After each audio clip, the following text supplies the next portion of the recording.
Ready? Are you ready? Yeah, just let me know whenever you're ready. 1, 2, go. Gentle listener, there are many problems in our world, and some of these problems are wicked. These problems are beyond complicated. They are complex.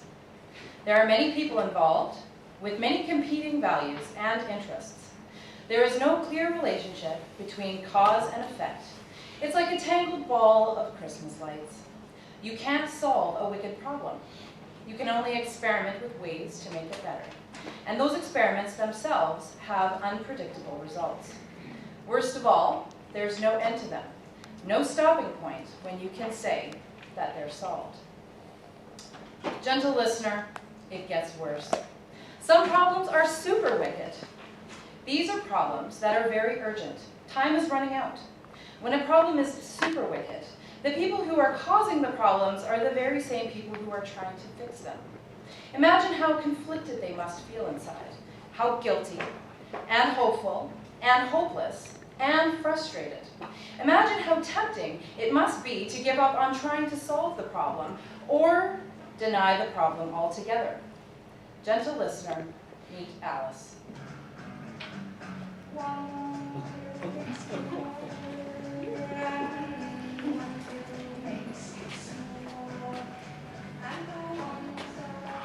Sometimes the desire to buy things overwhelms me. It's often stuff I don't even need. Another iPad for the house, or more pillows, or dishes, or candle holders. I love the thrill of digging out new purchases from my reusable bag, like these shiny new shoes. Every time I turn on the TV, I see more stuff I want to buy. But I know it takes resources and energy to make all this stuff. I've seen the story of stuff. I know that North Americans only keep 1% of what we buy for longer than 6 months and toss the rest. I try not to buy random junk at dollar stores. My family does need things, appliances and computers and clothes. It's never enough. I am so torn. I don't want the kids to feel deprived, and good luck stopping my husband from his little trips to the grocery shop. Besides, if people stop buying stuff, what would we do for an economy? People have jobs making stuff and selling stuff and dealing with the packaging from the stuff. After all, we're just one family. Even if we stopped buying stuff, there are billions of other people who would just keep on buying stuff. But I have to resist. The advertising industry has brainwashed me. I have to be part of the solution.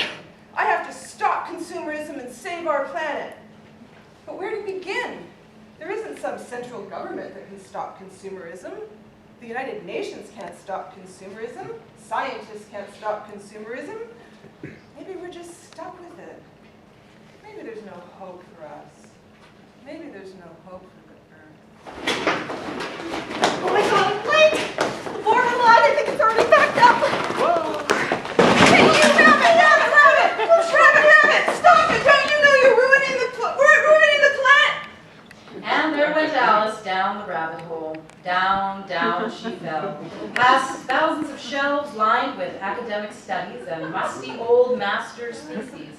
Past the writings of Descartes and Darwin. Past over a century of writing on classic management theory and normal science. Until she landed in an enormous pile of packaging. What? What's all this crap? Oh my God, it's packaging. There's so much of it. It's just packaging as far as the eye can see.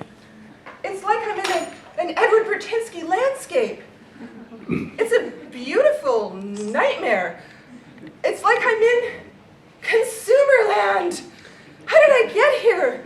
And more importantly, how do I get out? Oh, who are you? Hey, that's my line. Who are you? I hardly know just at present. At least I know who I was when I got up this morning, but things seem to have changed since then. I feel kind of post-normal. I only know that I want to do something to stop consumerism, but I seem to be part of the problem.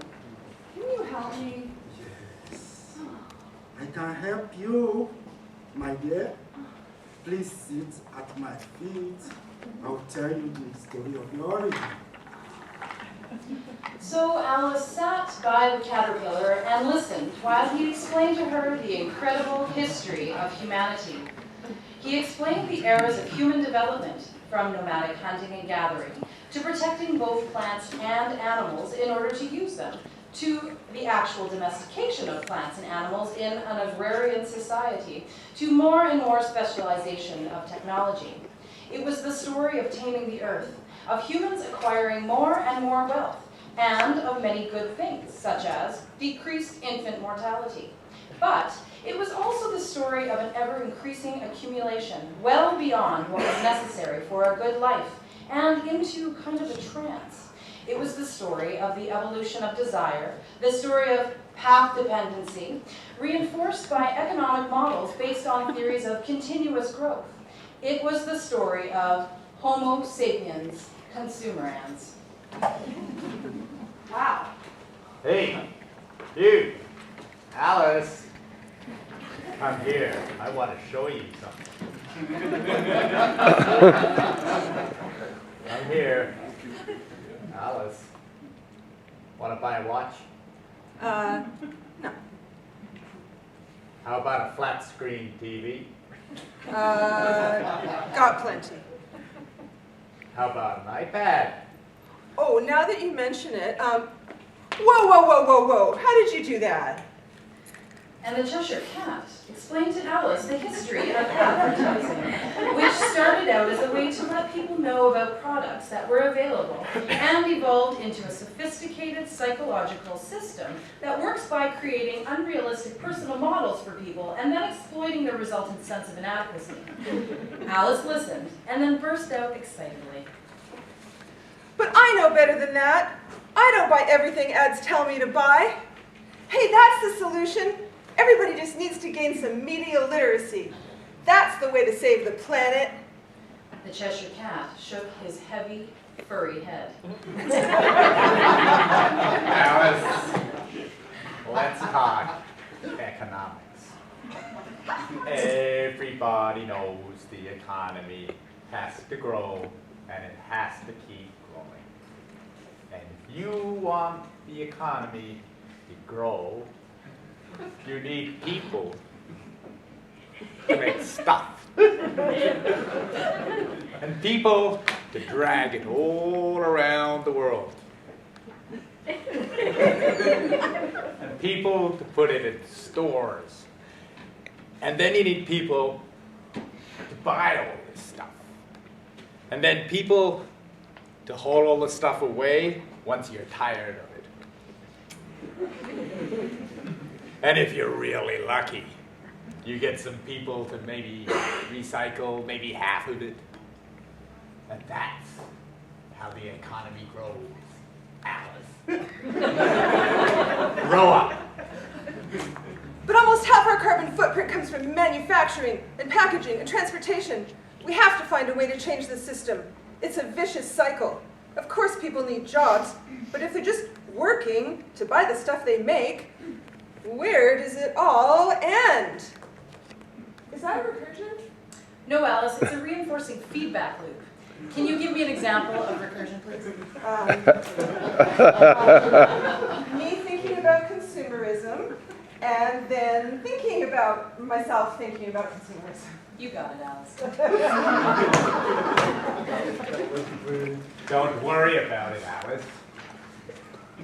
By the time we use up all of the Earth's resources, you'll be pushing up daisies. Oh, it'll be someone else's problem. Enjoy it while you can. Besides, you'll never find a politician willing to enact economic policies that undermine their voter base. Suck it up, Alice. Besides, cause and effect are decoupled. Nobody will blame your little iPad for toxic contamination China.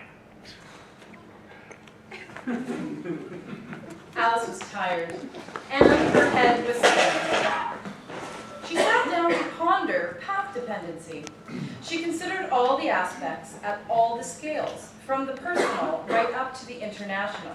She thought about how mental models had led to more and more entrenched economic practices and policies. How on earth could humanity escape the trap of ever-increasing consumerism? Just as she was feeling completely hopeless, along came the Mad Hatter. He was a post-normal kind of guy, and he had some awesome new ideas for Alice. There is a place like no other place on earth. A land full of wonder, mystery, and danger. Some say to survive it, you have to be mad as a hatter, which luckily I am. The Mad Hatter explained some important ideas to Alice. He explained to Alice that she was stuck in an old paradigm. Of course, it was hard for her to see the way out. But the Mad Hatter explained that some clever people at Yale, Levin, Kishore, Bernstein, and Old, have some interesting ideas about how to find the wormholes and break out of path dependency. Awesome! Sign me up. We need more than just the two of us to figure this out. My dear, I am a broker. Let's get together with some folks who have the skills and experience and brain complexity to do some connecting, which will then take us into some co-inspiration. We need to shift into a new domain with a new mien. And how we do that is the artistic experimental aspect of addressing wicked problems. We'll keep generating ideas and trying things, and generating ideas and trying things, and generating more ideas and trying things. Only through a network of conversations can innovative cultures arise. That sounds delightful. Alice and the Mad Hatter went off hand in hand. They came to a lovely spot in the woods, and there they found the Cheshire Cat, and the Caterpillar, and the White Rabbit, sitting at a long table laid out with tea and chocolate truffles.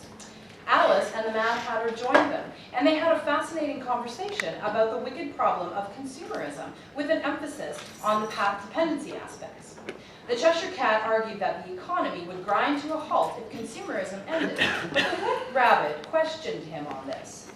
You know, I've been thinking about this too, ever since I went down the rabbit hole into this new post-normal reality. You can't approach a wicked problem, Cheshire Cat, head on. You need a senior motive. You need to ask how we can achieve our material and social needs while still protecting the ecological values that are critical to life on Earth. What new paths can we create that will lead us in new and different, better directions? The Mad Hatter had some great examples. He talked about the need for thinking in terms of forward reasoning. He talked about the need for new pathways and policies to have three aspects. First, they need to be sticky. The shifts need to be supported by policies that are hard to reverse, so it's hard for people to go backwards. Second, they have to be entrenched. People actually have to do them and like doing them, so the behaviors or policies become new norms. Third, they need to be expanded so that more and more people do the entrenched thing. Sounds great. But how can I convince my family that we need to radically change our consuming ways? They'll be very upset, or they'll just ignore me. You're missing the point, Alice. There are no simple solutions. This is tough, and there's no clear cause and effect. It's like the butterfly and the hurricane thing. You can't know which flap is going to cause the hurricane, but you have to flap like hell. You know, you're onto something here. My family's just as brainwashed as I am, but they also love the earth. They love the trees and the birds. They see them as legitimate others. My family can shift from one relational domain to another. I know they can. You bet they can? No, not to get too deep here, but we need love. Love? Like romantic love? Or the way I love chocolate toffee, yummy. Not quite, not quite. It's deeper than that. Love is a generative domain of relational behavior where the others appear as a legitimate other in coexistence with oneself. So love is the only emotion that expands our intelligence. It grounds our ability to learn. We have evolved to be love-dependent beings. And question, isn't that what people are trying to feel when they go and buy that stuff they don't need? You people are crazy. Love is not gonna save the world. No, but if we love the world, we can create a new story, a new narrative. We can build possible future scenarios. Oh my God. What? I think I just grew a new dendrite.